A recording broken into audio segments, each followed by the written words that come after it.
Sunday ഫണ്ടേയിലെ അതിഥി ഒരു upcoming ആക്ടറാണ്. ഒട്ടും പ്രതീക്ഷിക്കാതെ തന്നെ സിനിമ ഇൻഡസ്ട്രിയിലേക്ക് വന്ന, അതായത് ഒരു ഓഡീഷൻ പോലും ഇല്ലാണ്ട് സിനിമ ഇൻഡസ്ട്രിയിലേക്ക് വന്ന ഒരു ആക്ടർ ഇപ്പോൾ ഈ ഒരു 3 വർഷത്തിൽ ഓൾമോസ്റ്റ് ഒരു 8 സിനിമയെങ്കിലും ചെയ്തു കഴിഞ്ഞു. വളരെ അഭിമാനത്തോടു കൂടിയിട്ട് ഞാൻ സ്വാഗതം ചെയ്യുന്നു Shalu Raheem. Shalu, welcome to Sunday Funday. സുഖാണോ? അതെന്താ അങ്ങനെ ഒരു ന്യൂട്രൽ ആൻസർ? എന്തെങ്കിലും വിഷമം ഉള്ളിൽ കൊണ്ട് നടക്കണ്ടോ? ചിൽപ്പില്ലായിട്ടിരിക്കുക ഇങ്ങനെയാണോ എപ്പോഴും? ഓക്കെ, വളരെ കുറച്ച് സംസാരിക്കുള്ളൂ. ഓക്കെ, എന്നാൽ നമുക്ക് ശരിക്കും അങ്ങോട്ട് സംസാരിക്കാൻ തുടങ്ങാം. കമ്മട്ടിപ്പാടത്തില് ഇപ്പോൾ ദുൽഖറിന്റെ ചെറുപ്പകാലം ചെയ്തു. അത് കഴിഞ്ഞിട്ട് പിന്നെ കുറച്ച് നാള് വെയിറ്റ് ചെയ്യേണ്ടി വന്നു. കുറച്ചധികം നാള് വെയിറ്റ് ചെയ്യേണ്ടി വന്നു. അപ്പൊ ദുബായിലെ ജോലി വിട്ടിട്ടാ വന്നത്? ജോലി പോയല്ലോ, സിമ്പിൾ ആയിട്ട് ജോലി പോയി. 1 മാസം വർക്ക് ചെയ്തോളൂ, പിന്നെ അങ്ങോട്ട് ചെല്ലണ്ടെന്ന് പറഞ്ഞു. പിന്നെ എന്താ ചെയ്യണമെന്ന് അറിയില്ല. അപ്പൊ ഞാൻ ഇവിടെ തന്നെ കൊച്ചി തന്നെയായി. എവിടെയാ വീട് ഇപ്പോ? ഞാൻ കൊല്ലം. പിന്നെ കൊച്ചിയിൽ സെറ്റിൽ ആയി. ഓക്കെ. കമ്മട്ടിപ്പാടത്തിന് ശേഷം ചെയ്ത മറഡോണ? അല്ല, കമ്മട്ടിപ്പാടത്തിന് ശേഷം അടുത്തത് ഒറ്റയ്ക്കൊരു കാമു എന്ന് പറഞ്ഞിട്ടൊരു മൂവിയാണ്. അത് എനിക്ക് ഒരു 1 ഇയർ കഴിഞ്ഞിട്ടാണ് ചെയ്യുന്നത്. പ്രൊഫഷണലി DJ ആയിരുന്നു. ഇപ്പം ചെയ്യാനായിട്ട് കുറെ ഇഷ്യൂസ് ആയിട്ടൊന്നും പഴയതുപോലെ ട്രാക്സും കാര്യങ്ങളൊന്നും ഡൗൺലോഡ് ചെയ്യാൻ ടൈമില്ല. ഇനിയും ഡിജയും ചെയ്യും, എന്തായാലും ചെയ്യണം. എനിക്ക് കുറച്ചും കൂടി അതിലേക്കും കൂടി ശ്രദ്ധ. അതിലേക്കല്ല, എനിക്ക് ഭയങ്കര ഇഷ്ടമായിരുന്നു. പക്ഷെ നാട്ടിൽ വന്നപ്പോൾ എനിക്ക് എന്തോ അവിടെ കിട്ടുന്ന ഷോസ് എനിക്ക് ഇവിടെ കിട്ടണില്ല. എനിക്ക് അറിയില്ല എവിടെ എങ്ങനെയാണ് എവിടെ കണക്ട് ചെയ്യേണ്ടത്. ഭയങ്കര ന്യൂ ആണ് എറണാകുളം, കേരളം. അതിന്റെ ഒരു പ്രശ്നം ഉണ്ടായിരുന്നു. ഇത് ഒറ്റയ്ക്ക് ഒരു കാമുകന് ശേഷമാണോ മറഡോണ ചെയ്തത്? അല്ല, പിന്നെ കളി എന്ന് പറഞ്ഞൊരു മൂവി ചെയ്തു. അതിന്റെ ഇടയിൽ പോയിട്ടാണ് മറഡോണ ചെയ്തത്. ചെറിയൊരു ഷെഡ്യൂൾ ബ്രേക്ക് കിട്ടിയപ്പോഴാണ് മറഡോണയിൽ ആ ക്യാരക്ടർ ചെയ്യാൻ പറ്റിയത്. ഈ കളി എന്ന് പറഞ്ഞ മൂവിയില് പ്രോമിനന്റ് റോളായിരുന്നു. അപ്പൊ 3 പടത്തിന് ശേഷം പിന്നെ മറഡോണ എങ്ങനെയുണ്ടായിരുന്നു? മറഡോണ ശരത് എന്ന് പറഞ്ഞിട്ടൊരു ചേട്ടനുണ്ട്, ശരത് മേനോൻ എന്ന് പറഞ്ഞിട്ട്. ഈ പറഞ്ഞ സാജിദ്ക്കായെ പരിചയപ്പെട്ടതിന് ശേഷം സാജിദ്ക്കാട് ഒരു ഫ്രണ്ടാണ് ഈ ശരത് എന്ന് പറഞ്ഞ പുള്ളിക്കാരൻ സജസ്റ്റ് ചെയ്തിട്ടാണ് മറഡോണയിലേക്ക് എന്നെ വിളിച്ചത്.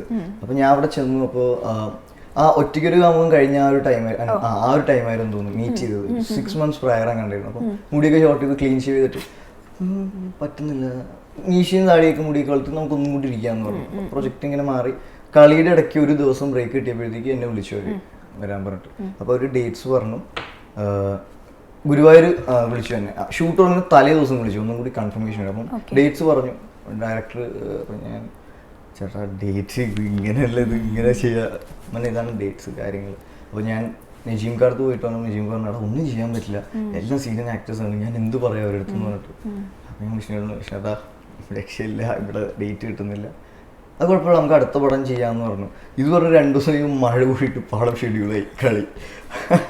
അപ്പൊ ഞാൻ വിഷ്ണുടെ ഇവിടെ ഇങ്ങനെയായി. അങ്ങനെയാണ് പിന്നെ പോയി മറഡോണ ചെയ്യുന്നത്. ഒരു പടം ഷെഡ്യൂൾ ആയത്, ഒരു പടം എങ്ങനെയോ ഷെഡ്യൂൾ ആയതാണ്. അതെങ്ങനെ ഷെഡ്യൂൾ സത്യം എനിക്ക് അറിയില്ല കേട്ടോ. അപ്പോൾ ഭയങ്കര വിഷമായിരുന്നു. എന്ന് പറഞ്ഞു കഴിഞ്ഞാൽ ടോവിനോ ചേട്ടൻ ഭയങ്കര ഹൈപ്പിലിരിക്കുന്ന ടൈമിന് വില്ലൻ ഇടിയൊക്കെ ഉണ്ടെന്ന് പറഞ്ഞപ്പോഴത്തേക്ക് അയ്യോ കൊള്ളാം, പക്ഷെ ചെയ്യാൻ പറ്റില്ല എന്ന് പറഞ്ഞാൽ ഭയങ്കര വിഷമായി. പക്ഷെ അതെ. അപ്പൊ പിന്നെ അത് ചെയ്തത് ഭയങ്കര ഹാപ്പി. മറഡോണ ഇപ്പൊ ടോവിന്റെ കൂടെ നല്ല ഒരു എന്താ പറയാ അതേപോലെ തന്നെ ഇമ്പോർട്ടൻസ് ഉള്ള ഒരു ക്യാരക്ടർ തന്നെയായിരുന്നു അല്ലെ? അത് കഴിഞ്ഞിട്ട് വീണ്ടും ടോവിയുടെ കൂടെ ലൂക്കയില് ഞാൻ കണ്ടു. ലൂക്ക എന്താ പറയാ കുറച്ചേ ഉള്ളൂ, പക്ഷെ ഭയങ്കര ഒരു ഡെപ്ത് ഉള്ള ഒരു ക്യാരക്ടർ. എല്ലാരും പറ്റിച്ചു പോയി. നമ്മള് വിചാരിച്ചു ഇയാളായിരിക്കോ അതിന്റെ പിന്നില്. ആദ്യമായിട്ടുള്ളൊരു സിനിമ ഡയലോഗ് പോലും ഇല്ലാതെ ഞാൻ അഭിനയിച്ചു പോയത്. അത് ഷൂട്ട് ചെയ്ത് ഞാൻ കണ്ടിട്ടില്ല. എനിക്ക് പ്ലേ ബാക്ക് കാണുന്ന ശീലമില്ല. ഫസ്റ്റ് പടം മുതല് രാജീവേട്ടൻ എനിക്ക് തോന്നി ഡയറക്ടറിന് ഓക്കെ ആണെങ്കിൽ എനിക്ക് എന്താണ് പ്രശ്നം. ഞാൻ വെറുതെ പോയി നോക്കി എനിക്ക് ടെൻഷനോ, പിന്നെ അടുത്ത ഷോട്ട് ഇങ്ങനെ ചെയ്യേണ്ടി വരും. ഡയറക്ടർ ഓക്കെ അപ്പൊ ഞാൻ അങ്ങോട്ട് പോയില്ല. അപ്പൊ ലൂക്കയ്ക്ക് ഇത് ഷൂട്ട് ചെയ്ത് വെച്ചത് എനിക്കറിയാം. ഡബിങ് ഇല്ലാത്തതുകൊണ്ട് എന്തൊക്കെയാണ് എടുത്ത് വെച്ചിട്ടുള്ളത് എനിക്കറിയില്ല. അപ്പൊ ഞാൻ തിയേറ്ററിൽ പോയപ്പോഴാണ് ശരിക്കും ഷൂട്ട് ചെയ്ത് വെച്ചത്. അപ്പൊ ഞാനും പിന്നെ എനിക്ക് ലൂക്കയിലെ കഥയും അറിയില്ലായിരുന്നു, കംപ്ലീറ്റ് കഥ. എന്റെ ഒരു പോർഷൻ മാത്രമേ അറിയുള്ളായിരുന്നു.